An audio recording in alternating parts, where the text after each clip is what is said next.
Good evening. I'm Katie Mediator Stover, the Director of Reader Services for the Kansas City Public Library. Welcome to tonight's online event, The Soul of an Entrepreneur with David Sax and Philip Gaskin. We appreciate everyone in Screenland finding the library's YouTube channel and adding it to your streaming rotation. We're especially honored to host two international experts on entrepreneurship this evening, David Sax and Philip Gaskin, talking about David's book, The Soul of an Entrepreneur, Work and Life Beyond the Startup Myth. If you haven't purchased a copy of The Soul of an Entrepreneur yet, you can help support local independent bookstores by ordering from bookshop.org. You can choose to support a specific local bookstore, or the profits go into a pool that is evenly distributed among independent bookstores. Learn more and order a copy of The Soul of an Entrepreneur at bookshop.org. Sometimes failure is an option. It's how the best entrepreneurs started and how they endure in tough times, and why they're the first to pick themselves up and dust themselves off. And in our current unpredictable economic climate, it's anyone's guess where it will go next. It is the passion and hope and grit of entrepreneurs who will lead the way. It might be hard to read about the economy and business world right now. It seems so bleak and foreboding, but I have to say how much I enjoy reading David's writing about business. It's accessible, refreshing, and occasionally amusing. I laughed out loud today when he referred to the Great Recession as an adorable name in retrospect. David showed the same charm when he last visited the library in December 2014 for his previous book, The Revenge of Analog. David is an unusual business journalist. He won a James Beard Award for his first book, Save the Deli. He is just as likely to write about the culture of the business world as he is about the lure of vinyl and summer camp. And you'll find his pieces in New York Magazine, Vanity Fair, and Bloomberg Businessweek, among others. He joins us this evening from outside Toronto, Canada. Coming to us from across the street at the Kauffman Foundation is Philip Gaskin, the Vice President of Entrepreneurship of the Ewing Marion Kauffman Foundation. One of the areas Philip oversees at Kauffman is America's New Business Plan, and you'll be hearing a little more about that later. Prior to joining the Kauffman Foundation, Gaskin was Chief Operating Officer for Impact Hub in the US. He also served in pivotal roles for numerous national political candidates, including Senator Cory Booker and President Barack Obama. Tonight, Philip Gaskin will chat with David Sax about his book, The Soul of an Entrepreneur, and how entrepreneurship has changed and continues to change in a time of COVID-19. Philip, David? Edie, thank you very much. Pleasure to be here. Thank you. And thanks for everyone for joining us this evening. And David, just want to let you know, I know you're in Toronto, and so even though I'm in Missouri, I'm doing my best to wear my Toronto Maple Leafs color blue for you tonight. So even though we from the Midwest giving you some props there, although we are very, very proud of our Kansas City Chiefs red in this area. And I must say, if I don't say this, and also the red of the Nebraska Cornhuskers, the alma mater of our CEO, Wendy Gillis. Made sure I say that. But let's go ahead and get started. I am really excited for this. And David, I know that when you started researching the book, you had the idea you'd be exploring the golden age of entrepreneurship. And so I'm just curious if you could share what you found in that. Yeah, thank you, Philip. That was a perfect Midwestern introduction, friendly, and both referring to two local football teams. But we saw with the tech director today that I identified a Joe Montana signed football in the background of the Zoom call. So I feel like I'm in KC. I can smell the burnt ends. That's all that matters. And it's a pleasure to be here, even virtually.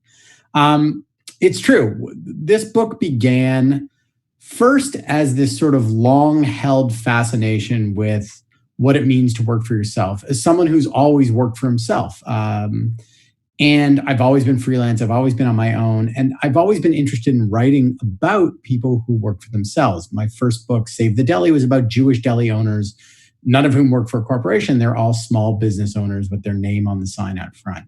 The second book, The Tastemakers, was about people who were looking to create food trends. And again, it was people who owned cupcake bakeries and food trucks and other small businesses or medium-sized businesses, but they were the individual. The Revenge of Analog, which I came to KC to talk about a few years ago, again, focused on bookshop owners, record store owners, two crazy Italians trying to revitalize a mothballed film factory.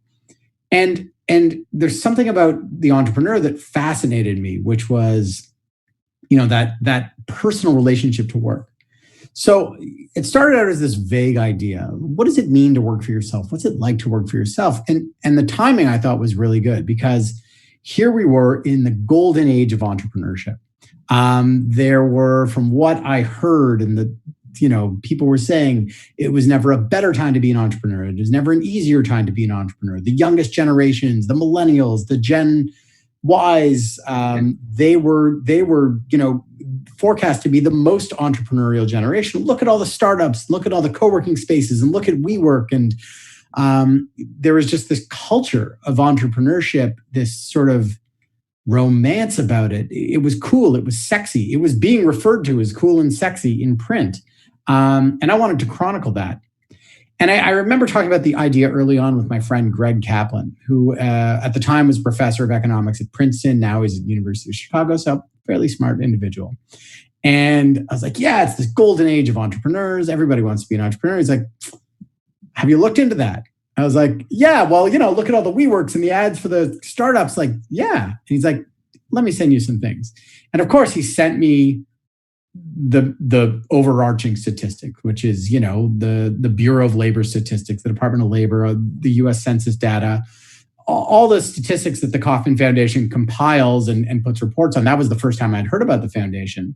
That said the opposite. That said that, when you measure it by the number of people who are going out to work for themselves, who are starting companies, who are trying to grow those companies, the number of people those companies employ, entrepreneurship has been declining in America pretty much since the day I was born 40 years ago. And that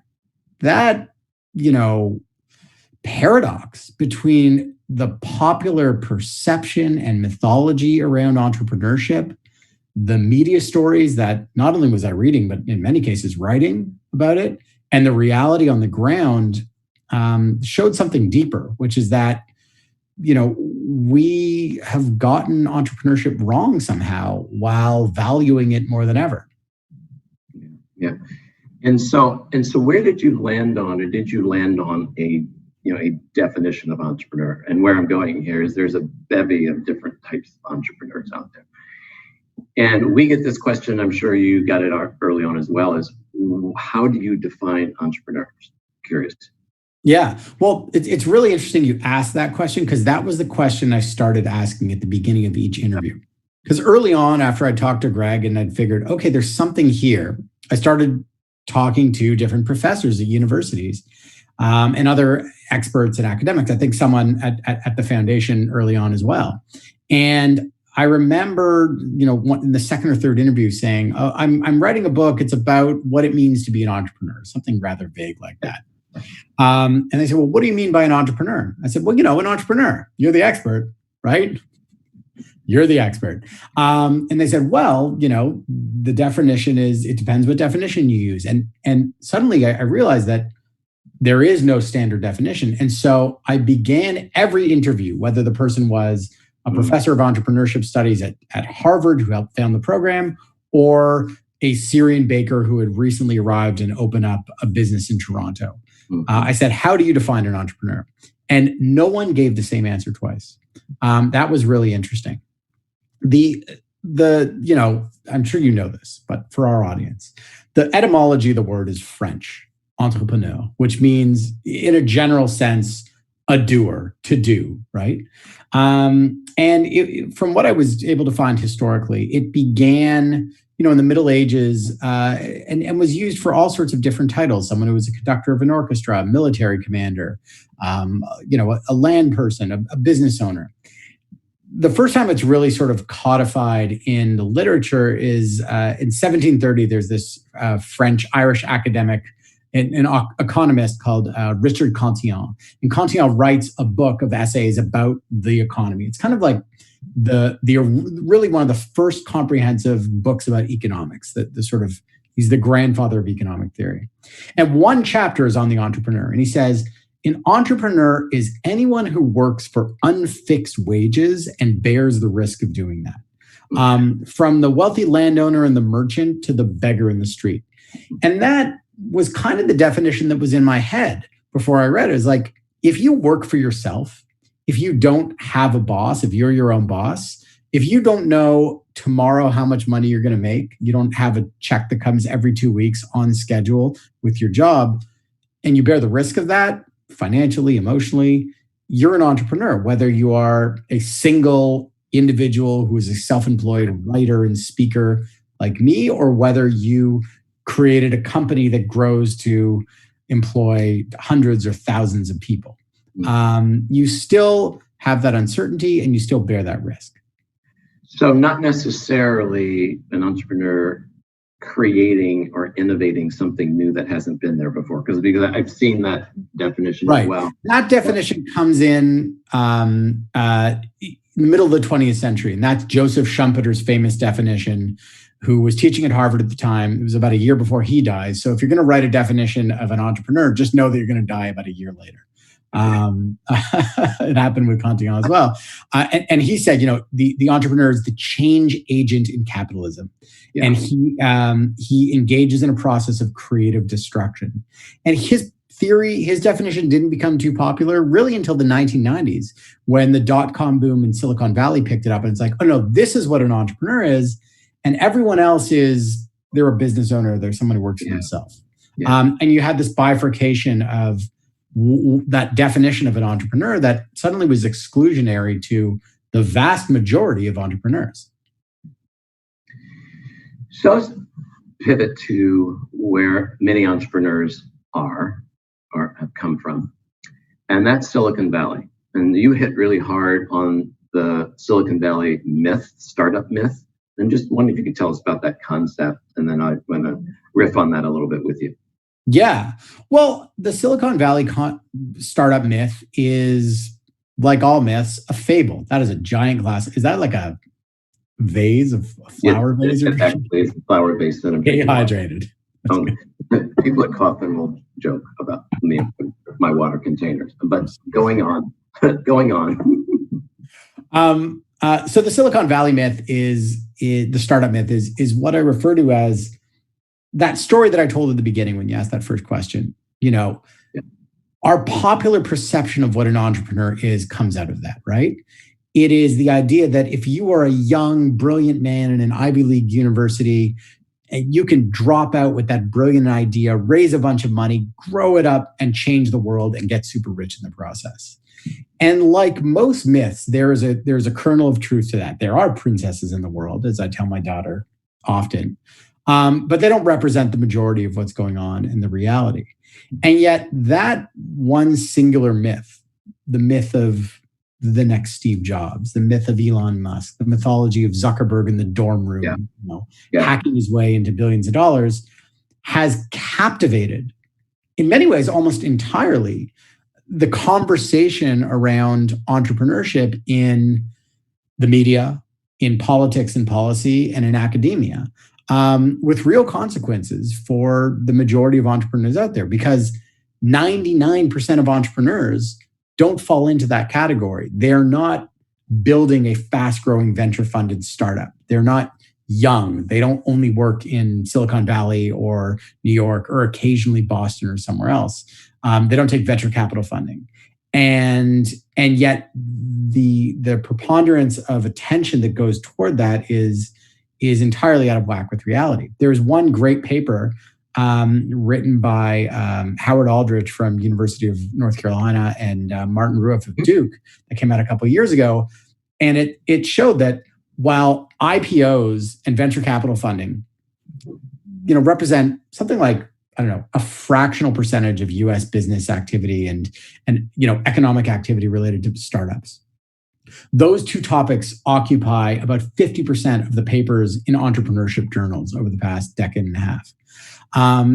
So you see it in the media of who gets coverage and who gets on the cover of Forbes and Businessweek and Fortune and Fast Company, which pretty much exists for that.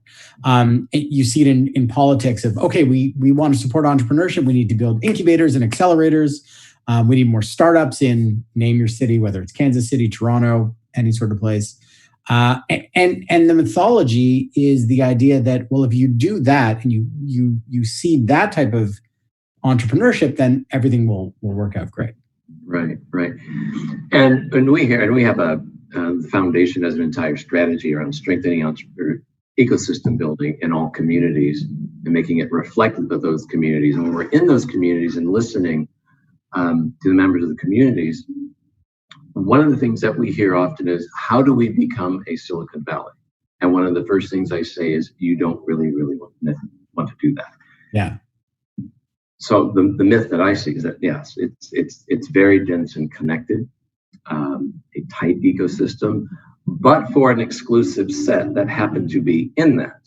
And it's right next to East Palo Alto and everywhere else around there, and you can't get in. Yeah. And so I'm wondering, how do you see lack of access to networks play out for the entrepreneurs that you may have interviewed? Did that come up at all specifically? For sure. When you think about that, so one of the key parts of the myth is that, well, anyone can start up and succeed. Anyone can do it. You could become the next Mark Zuckerberg. You could be the next. And then when you look at who are the venture capitalists, it's, the majority of them are white males who went to Stanford or Harvard, two schools. Even MIT doesn't, it's a joke school, doesn't factor in. You look at where venture capital funding goes to. The majority goes to people who went to those schools. The majority goes to people who live in the Bay Area. Even Seattle, home of Amazon and Microsoft, gets like 2% venture capital funding. And then when it gets really problematic is who are the people to get funding? So I think it was 2017 is when the latest statistics are from. Something like 2.8% of venture capital funding went to companies led by women.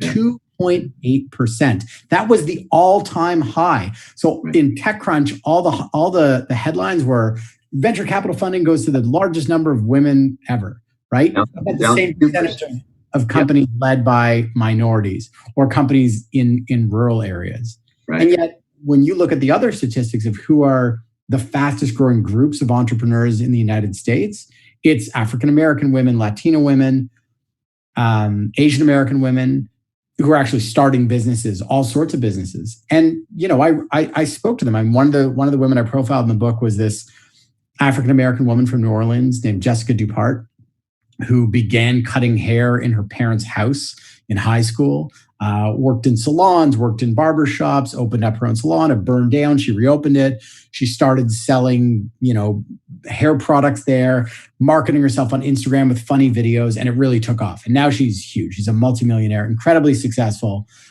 She built this hair care product business, and it's taken off. And I said, oh, well, did you have investors? She's like, no. Like, nobody's going to give someone like me any money. Like, I didn't even think about going to a bank for a loan, let alone a venture capital investor. She said, I built this thing up with grit and gravel. And that's true. I forget what the Kauffman statistic is that you guys passed on to me, but 83% of entrepreneurs do not receive any outside money. Exactly. And we look at 0.5, some of these you mentioned, 0.5% of new businesses get venture capital, 2% goes to women, 1% to African Americans. So what this all boils down to is you got 83% have to use some other form of capital. Mostly that's family wealth or credit. And so, you talk to a lot of entrepreneurs who didn't have family wealth or credit. How did they make it? What did they do?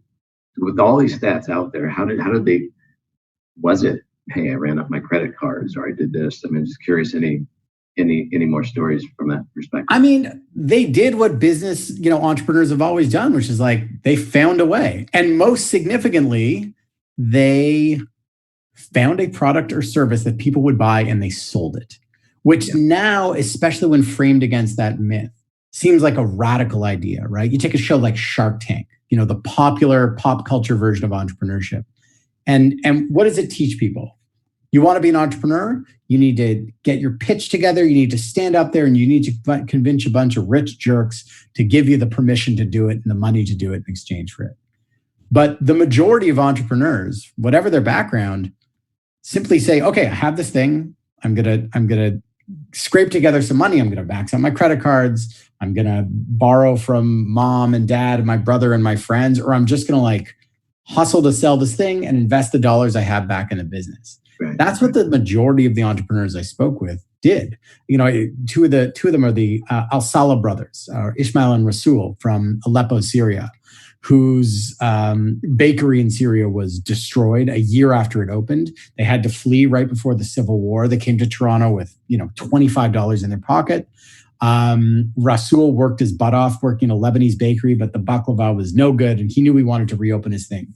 So for 3 years, he worked his butt off, saved every penny, maxed out the credit cards, worked 20-hour days getting that bakery open, and then sold the hell out of that baklava until the bakery was profitable and he could reinvest in another location. That's how most entrepreneurs do it. But there's a generation that's become accustomed to the idea of like, oh, well, I have an idea, so I'm going to go out and pitch it to people. Without even, and the notion that you can just get money off an idea. Right. Exactly.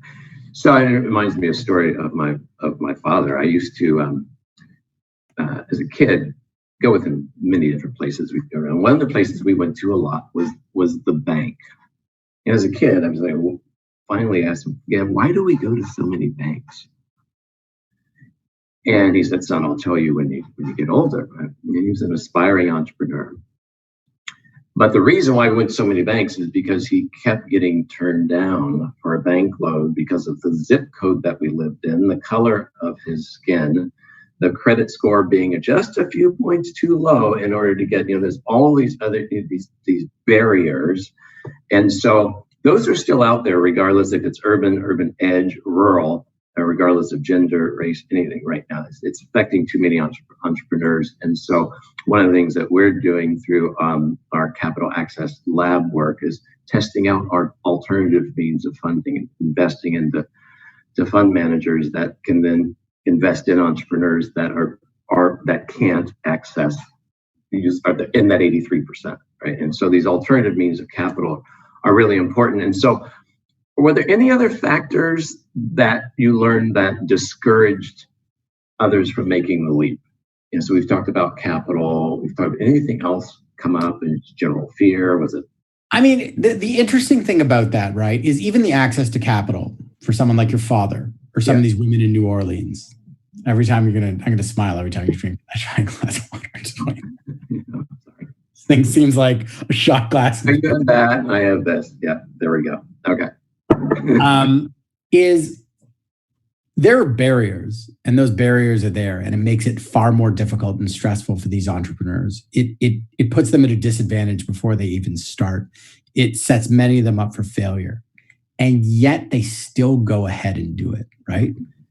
Think of the cursed restaurant in your neighborhood, wherever you may live, in Kansas, in Toronto, in Missouri. I know I said Kansas, in Los Angeles, and Jakarta. The restaurant that someone goes in, they open up a place.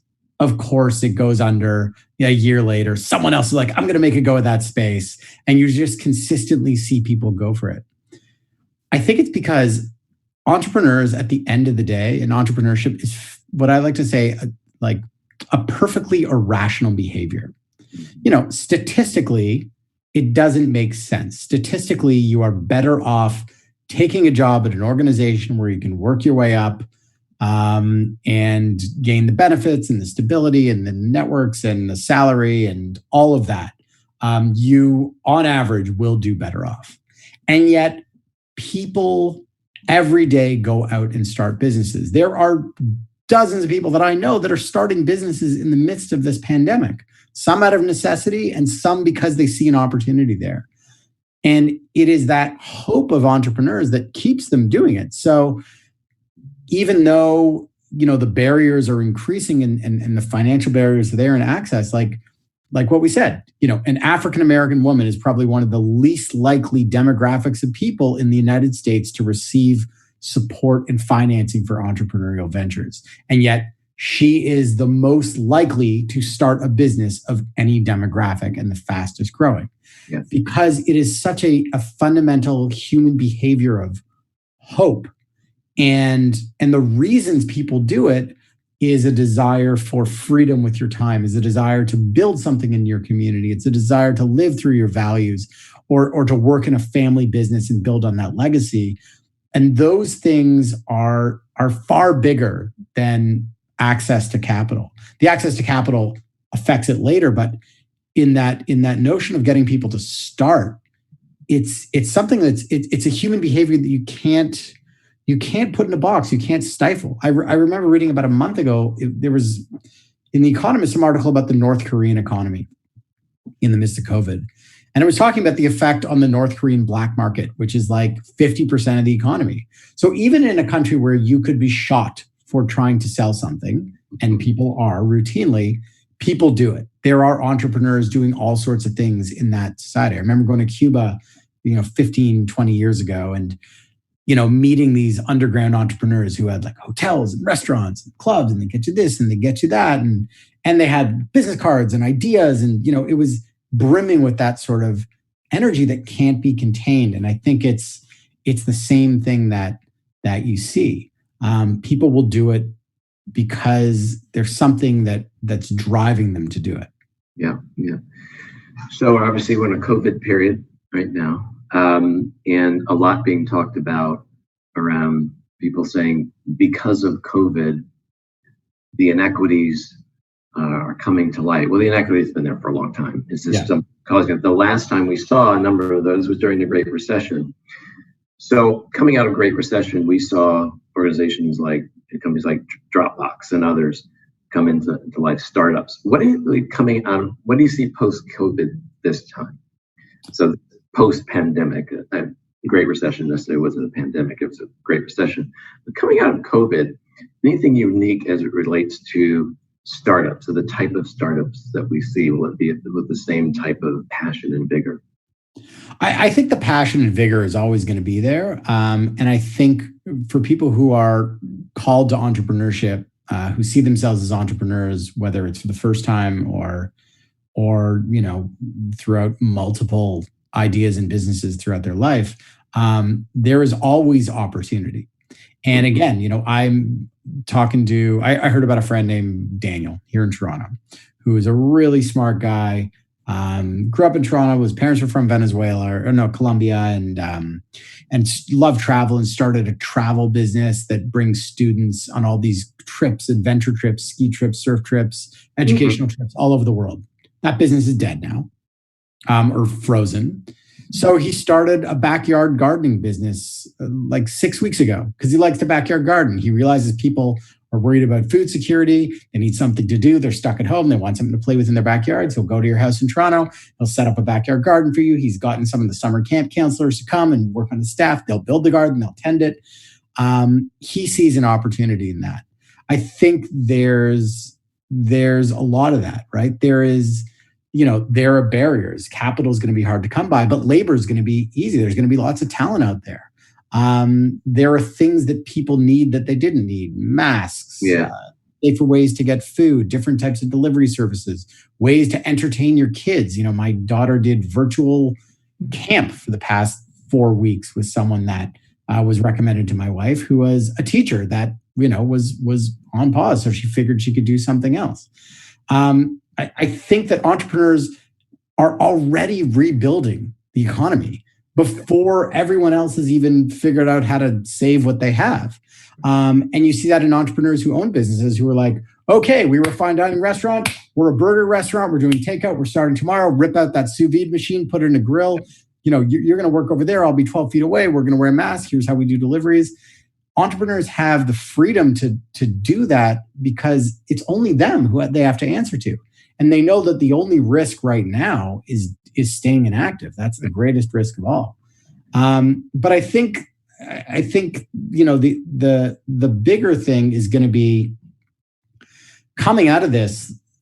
How can we rebuild so much of that economy and rebuild so we open up the access to entrepreneurship for a far greater number of entrepreneurs? Because it's not just going to be a small but super successful number of tech startups that are going to rebuild this. We need to rebuild our communities and the ecosystems of entrepreneurship on every block and in every town and city and in every state and country, we need to rebuild the hair salons and the restaurants and the mechanics and the small company that made, a particular type of a part for a tractor or something like that. I mean, all of those businesses not only support economies and jobs, but they're the fabric of the communities, the places we go. And, it's the store where you go and find your giant water glass, which only exists. Yeah, and that communities theme gets me really excited as a former community organizer, building movements block by block, door by door. The power of communities is certainly there. And I think so. I have this theme of interdependence that I talk about. That if we look at the periods that coming out of the Great Recession, and in some respects out of 9/11 and other serious downturns, when those events happen, there's a rallying to come together. What happens is we fall back apart in between, and then when the next one happens, then we're in triage. Then we see how disconnected everything is, and so I believe that the more interconnected and we see our interdependence, and this is a pandemic different. People are seeing their own mortality. They're seeing how humans really do rely on each other, and I believe, I'm hopeful and confident that entrepreneurs are there's a chord that's going to be struck there about the human aspect of things, and I'm really looking forward to that. I mean, there's always creativity that comes out, like after 9/11, things change. Obviously, we go through security and TSA and things like that. Look at all of the entrepreneurial things that came out of creating items and products and systems around security and getting through airports. So I'll pivot to, so who helps? So building off that interdependence, what all the pieces, the members, the personas in the ecosystem that have to participate, and what do they look like? One of the things that we support a broad coalition of organizations that are focused on changing policies at the local, federal, and state level. Katie mentioned earlier at the top our America's New Business Plan to support entrepreneurs, and there are 4 components of that. There's opportunity, that's a level playing field with less red tape. There's knowledge, which is about the know-how to start a business, support, the ability to take risks, and then we talked about funding, which is in there as well. So one of the things that this coalition that we have helps is advocating, being advocates for entrepreneurship, and encouraging their policymakers at the local, federal, and state level to help, and whether that's implementing entrepreneur-friendly policies, whatever that may be. Who else do you see are in the ecosystem, the community of a city that can make change to help entrepreneurs? Well, I think, yeah, I mean, to an extent, policymakers and politicians, and often that's at a very local level, right? Can you make the regulation more favorable for my business to get a patio, for example? Yeah. I think education can play a role, and a lot of it has really been focused on higher education. And on again building incubators and accelerators and startup programs on campuses, but actually we need to broaden that. The better work's being done by community colleges often, and it's really like, okay, you want to be an entrepreneur? Here's how you start a business, and here's what that could look like in all sorts of different ways. And I think we'll hopefully see a growing focus on a broader, more inclusive education around entrepreneurship from high schools as a vocational thing, and saying, look, if you want to start and go out on your own, this is what it looks like, and this is what it takes, and here's some things you can do to sort of try to help yourself succeed. One of the most interesting things, and I'll give a Kauffman Casey shout out, is community of entrepreneurs themselves, because there is something inherently solitary about being an entrepreneur. You, again, are bearing that risk yourself, whether you're the head of the company or whether you just work on your own. And often the entrepreneur can be stuck inside their head with practical problems. How do I solve this? How do I deal with, someone who I have to counsel or let go, and I don't know how to do it, or how do I save my business, or how do I deal with this, PPE loan program or whatever. And often just the emotional and psychological burden of that. I feel like I'm going to fail. I feel like I'm a phony. Who am I kidding? Why did I start this thing? Was this a good idea? How do I separate work from life because it's affecting my family? And what entrepreneurs need more than anything, especially going through a crisis like this and growing out of it, is each other. Are other entrepreneurs to talk with who can give them that counseling, rely on their own success, or just listen, right? And say, hey, I understand what it's like, what you're going through, and that's okay. And so, the Kauffman has that Million Cups program, which has chapters all around the country and is sort of a, Entrepreneurs Anonymous in some way, with better coffee, I guess. Yeah, much better coffee. Yeah. Or worse coffee and better booze. Or worse. Great energy, yes. But that can happen in an official program like that. It can happen in, your Elks Lodge, your Masonic Temple, or some other organization. I had a call today, which is a bi-weekly call with a group of entrepreneurs I know through a Jewish organization called Jewpreneur. We do that every 2 weeks, and it was, it's a bit of a, coffee and kvetch fest sometimes, but entrepreneurs need to know that they're not alone, because they so often can be left to feel that way. Whether it's someone like your father and going from bank to bank and what that feels like, or whether it's the person who's struggling with the fear of failure and dealing with their family, or someone dealing with trying to feel alone when the government, they feel let down. They see the LA Lakers get a loan and they don't. Those feelings are real. And I think those are the types of supports beyond the financial and policy ones that entrepreneurs really need. You talk about the loneliness, and it makes me go back to the conversation regarding geography and capital. So 5 cities, 4 states, over 70% of venture capital goes there. You mentioned not even Seattle getting that much. What about entrepreneurs everywhere else? So let's take the middle of the country. And what do you think? See, so much concentrated on the coast. What are your opinions about the middle of the country, especially post-COVID, where you see people migrating here from the coasts? Any opinions on that? Because it's we've seen some acceleration and some movement in the last 5 to 10 years, and just wondering what that may look like after that. I mean, I think there is opportunity everywhere, right? And often when a company does well in that unexpected location, it's seen as this miracle. Basecamp's a great company that I wrote about in the book. Basecamp's based in Chicago. They're a software company.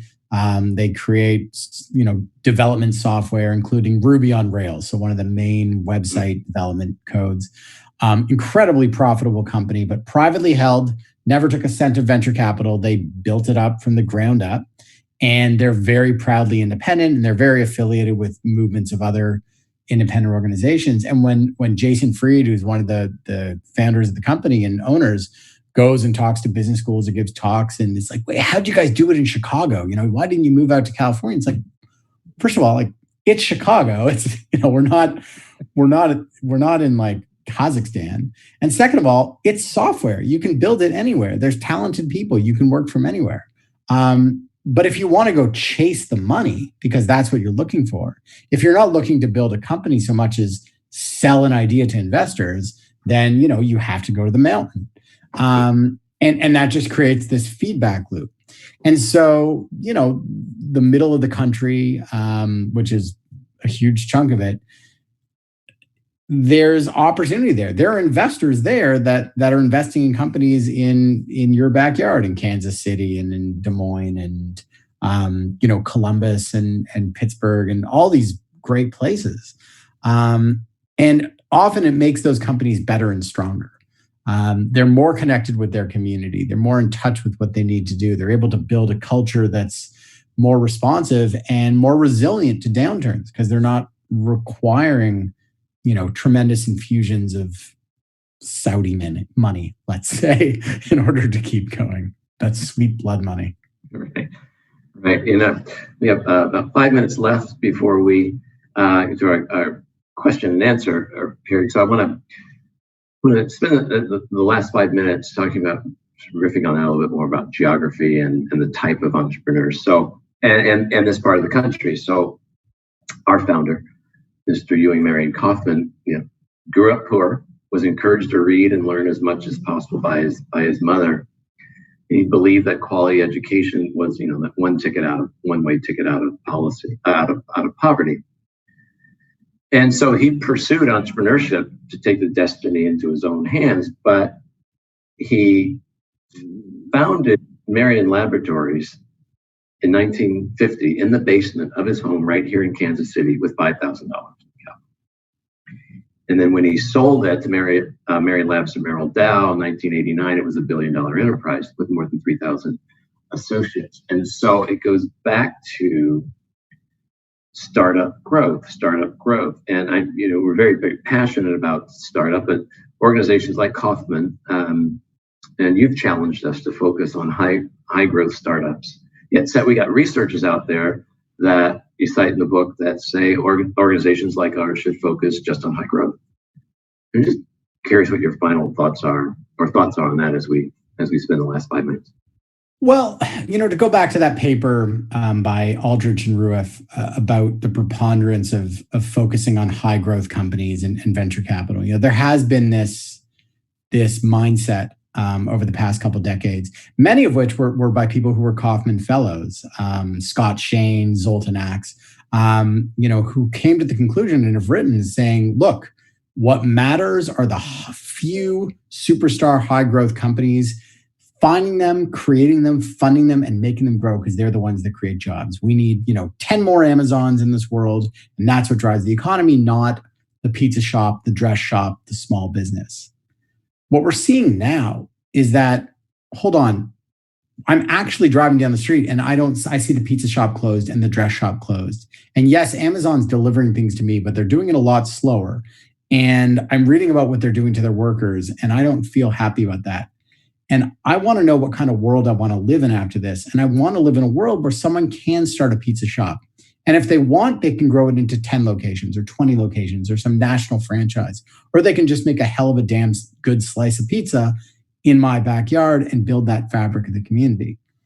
What Ewing, Marion, Kauffman always stood for, from what I've read, and that is that greater, American dream encapsulated in entrepreneurship. And that's a pretty loaded term, especially today. I'm not going to get into politics. You guys are a swing state, but I'm a Canadian. So, and that American dream is the heart of capitalism, which is this promise that if you are someone who is willing to take a risk and you have an idea, then you have a chance to do that. Doesn't matter what your background is, doesn't matter where you're from or what your last name is or your caste or your lineage. Like, you should be able to go out and have a fair chance at starting something on your own and growing it. And so we want a country and a world where people can start the next fantastic, super successful company that becomes high growth and incredibly successful. But we also want one that has family companies. We also want one that has companies that are mission driven and community based. We also want that little girl who was braiding her doll's hair to be able to go out and start a salon. We want all of that. We don't just want. So Aldrich and Rueff, they compared the 50% of papers on venture capital and IPOs to biologists only writing papers or only publishing papers on elephants and other large land animals, right? If 50% of the biology papers were on, the big five animals you see on safari, it would be ridiculous because that doesn't reflect the ecosystem. So when we talk about an ecosystem and creating an ecosystem, it can't just be an ecosystem of one type of entrepreneur. We have to have all of them, because all of those entrepreneurs are what make the economy go. If you don't have the small vendors, if you don't have the small businesses, you don't have a Shopify. You don't have an Amazon. You don't have anyone that Microsoft is going to be able to sell to. It can't all just be those big alpha predators. An ecosystem is the entire food chain. Well, which lands us back on interdependence, and it takes many people to help entrepreneurs, and for the system to be as supported, the ecosystem to be as supportive as possible for entrepreneurs in order to thrive.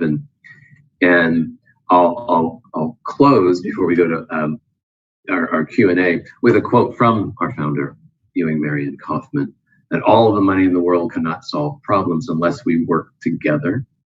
And if we work together, there's no problem in the world that can stop us as we seek to develop people to their highest potential. And that's what this is about. So I really enjoyed this, David. Thank you very much. And we've got some questions from the audience if you're okay to take a few. Yeah, that's why we're here. All right. Do you think once we recover from the pandemic, it will be easier or more difficult for women and people of color to start businesses? I think that depends on whether we see any substantial changes to some of the policies and some of the things that we're seeing. The danger is that credit markets tighten, banks are less likely to lend, and that woman walking into a bank experiences what your father experienced. We've seen already that the inequalities which have been there are being exacerbated by that crisis. Like I like to say that the virus is the same virus everywhere in the world. It's the same DNA, whether it's in Wuhan, China, or Kansas City, or here in Canada, or in Iran. The differences you're seeing in sickness rates and infection rates and death rates and the economic chaos that it's playing is really just the virus opening up those fissures that already existed in society. And so if we don't actively work to make those better, it's going to be even harder. It's one thing, again, to talk about starting a business. Anyone can start a business. And I think that's what you're seeing now. People are like, okay, I'm going to put up a website. I'm going to hang up a shingle. I'm going to go out on my bike and try to do something with a mask on. It's another thing to actually see those businesses grow and thrive. And I think that's where hopefully some of the changes that you guys are proposing and some other groups and politicians will actually be able to address those systemic changes in a time that presents an opportunity for that. But again, I think whether it's minority women or immigrants or people in rural communities, you're going to see a lot of people turning to entrepreneurship sheerly out of necessities. 37 million people out of work today from the latest statistic, and more probably on the way. There's not jobs for all of those people to turn to, even when the economy recovers, or if it recovers in some short period of time. A lot of people will turn by necessity to having to figure out how to feed their families and put a roof over their head. Yeah. That doesn't mean that those businesses don't have potential too. There's a hell of a lot of fantastic businesses that started with nothing and grew into something substantial. But we have to find a way to actually make that possible and accessible to the widest possible group of people to give us the best chance. The next question we've covered it partially. It leads into it. I understand that entrepreneurs may be particularly motivated right now, but how much of a hurdle is the damage overall economy? So as good as an idea or product may have been before, many consumers simply don't have the means they did after 9/11. And one of the things that comes up for me on this is just the overall workforce. So there's whether you're an entrepreneur running the business, or you're the employee that is out of work or on furlough or on hold right now, is after a certain amount of time, your skills begin to atrophy. And the our Fed chairman was talking about that the other day as well. Is that will people become and be as employable after long periods out of the jobs of what their skills are specialized in? And that was a very, very interesting point I thought. Yeah. Yeah, that's something that's certainly been addressed over the past decade, especially relating to something like the opioid crisis and crisis of despair, as many people have. I think there's a recent book that talked about it. The current economy is garbage. I mean, it's the worst economy since the Great Depression. So on the face of it, it seems like a terrible time to start a business.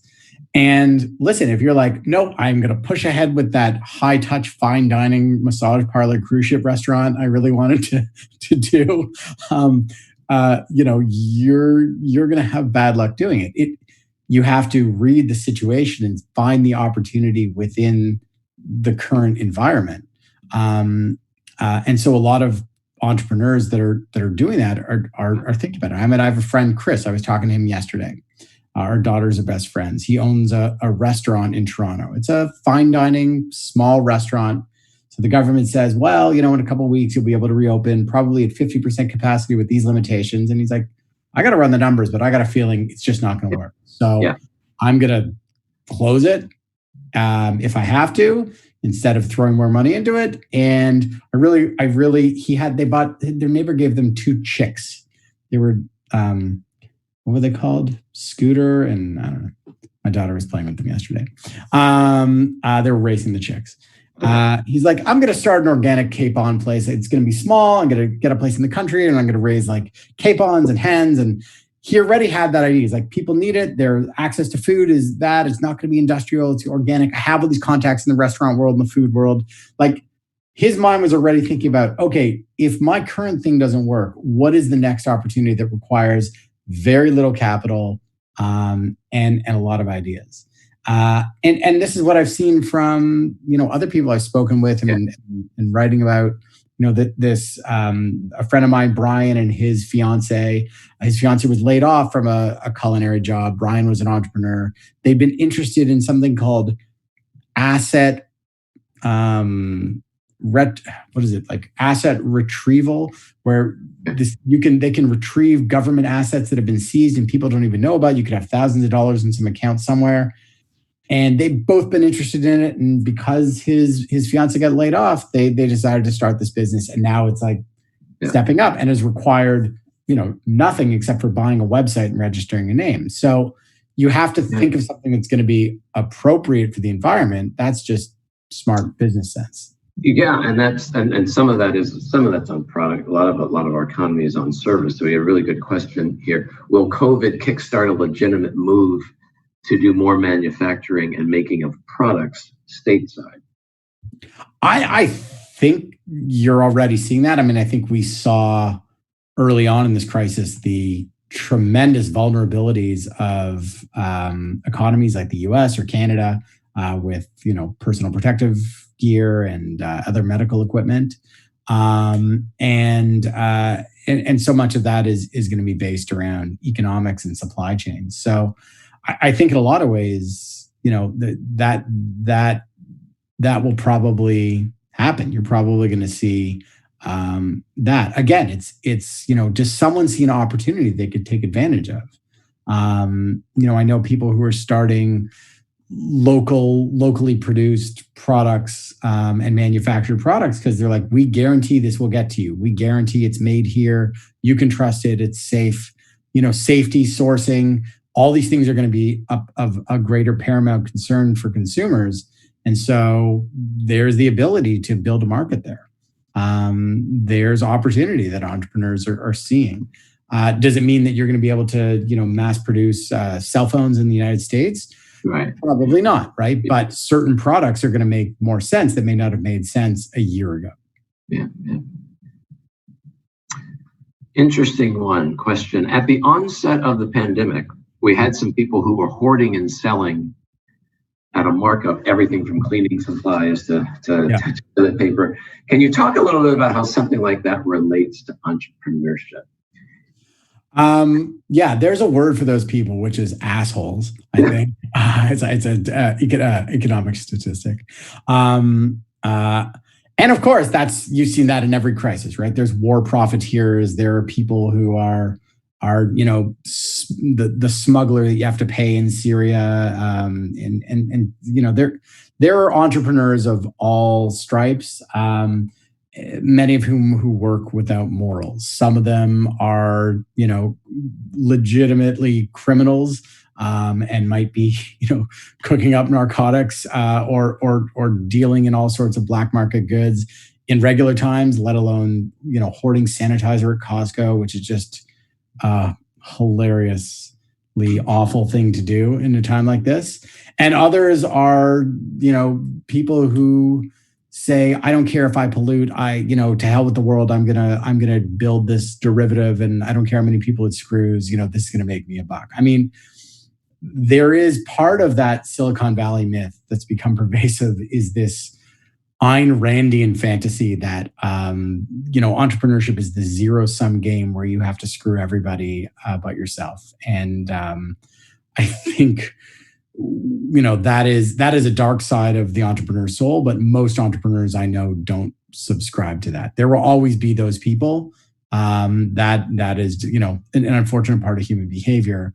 I think we're seeing a lot. We saw that. What we're seeing a lot more of is entrepreneurs coming together. I have a friend, Joel, owns a Jewish delicatessen in Brooklyn called Mile End. Had to close one of his locations, which was out of New York, the second the crisis began, losing tons of money.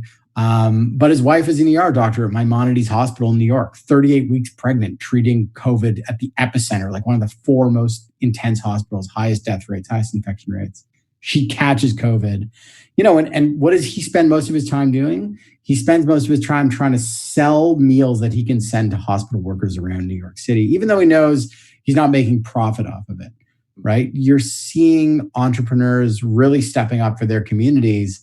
And I think you're seeing far more of that, the bright side of that, than people, hoarding face masks and trying to sell them at a profit. Again, that's just people being jerks. Okay, so this one might be a little bit too political for you, but you sit in Canada, so you can. I'm immune. There, right? We're all but there's been some talk of a temporary regular stimulus payment for Americans, something akin to like a universal basic income. So how might something like that, if adopted permanently, encourage entrepreneurship in America? So in other words, would knowing that you are going to be able to pay your rent and feed your family in those first few months after starting a new business encourage more people to take that leap? Mm-hmm. Yeah. So it's an excellent point. And I will add on to this. So that first $500, $5,000, $10,000 is always harder for the entrepreneur to get than the $50,000 or the $500,000. It just is.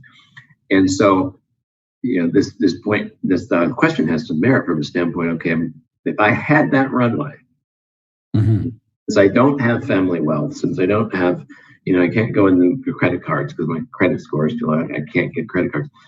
Would that help? Certainly a possibility there. Yeah. It's interesting. I mean, there has been, and you have access to this data, there's been no shortage of studies of which subsidies help entrepreneurs and which subsidies don't, and which government programs do and don't. Do these benefits, do those benefits? The reality is you see entrepreneurs operating and starting businesses in every country and society and political climate and economy in the world, in places, like Silicon Valley in California with some of the highest, most restrictive regulations on businesses, or across the border in Kansas, the land of the Koch brothers, and complete deregulation. And there's no real conclusive data on this. Yeah. Healthcare is a great, interesting one. I live in Canada. Healthcare is something I never have to think about as someone who's self-employed. It's just, I have the same healthcare as someone who works at a company. It's there, my sister-in-law, she works for herself. She gave birth today. The government covered it, even though she gave birth in the parking lot of the hospital. They still covered it. They validated her parking. And yet when there's been studies of, America versus European countries or places like Canada that have a more robust social safety net and healthcare system, there's not a direct correlation between getting those benefits and a higher rate of starting up. What I can tell you is that no entrepreneur I know here in Canada even thinks about healthcare for 1 second of their life. It's not a concern. It's not something you think about, and you don't weigh it into the calculation whatsoever, because it's just not, it's like, like in America, you don't think about, whether you'll have lights or electricity. It's something that's there, right? Or that there will be roads to go to your business. So these things don't hurt it. I think there's this notion again in the sort of extreme libertarian circles of like, well, if you give people that benefit, that's going to disincentivize them to start something.